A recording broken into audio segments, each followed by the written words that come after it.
People ask me what it was like to know the monster, and as you know, it's been some time since that event occurred, and it's something I've tried to forget. It was early in the summer of 1974. That's when the world found out about Kosherilla.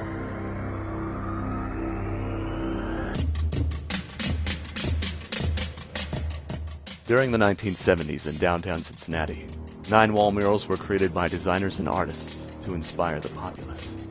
An unexpected 10th wall made them remember. This is the story of that wall. Yeah, there's no cut and dry explanation as to how he came into existence, but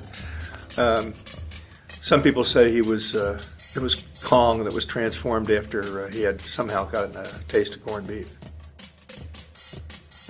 And there was another theory that he was like Paul Bunyan, in a gorilla suit. And then another theory is some say he was always hiding among us, feeding his corned beef habit in the shadows. Kosherilla was first seen in New York City, obliterating everything in his path. The only thing he left behind were half-eaten corned beef sandwiches, looked to be thrown away in disgust.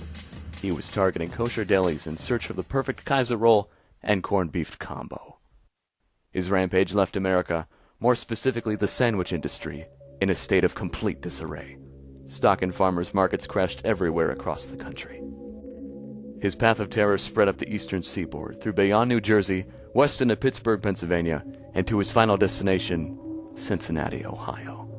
On June 17, 1975, Cincinnati residents saw him erupt from across the Ohio River onto the banks of Covington, Kentucky. He went downtown, the area with the highest saturation of delis in the city, and blew through 3 locations before finding his way to the Temple Delicatessen on 7th and Race. The owner of the establishment, Howard Zimmerman, had been working on the perfect corned beef sandwich since the beginning of the crisis, intending to put an end to Kosherilla's reign of terror.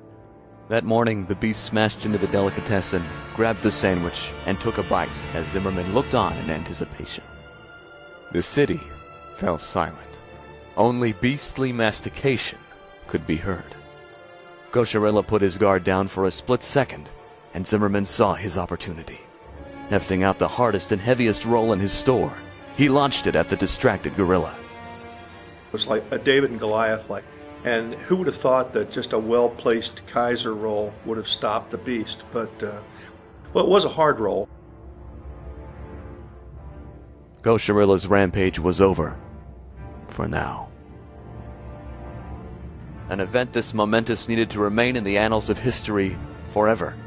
Zimmerman, hearing of the Urban Walls project, contacted Soloway to create a memorial of his victory on the walls of his delicatessen.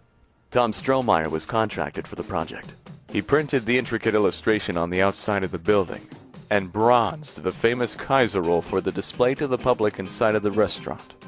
The wall and bronzed roll was a reminder of Kosherilla until the building was demolished in the early 90s.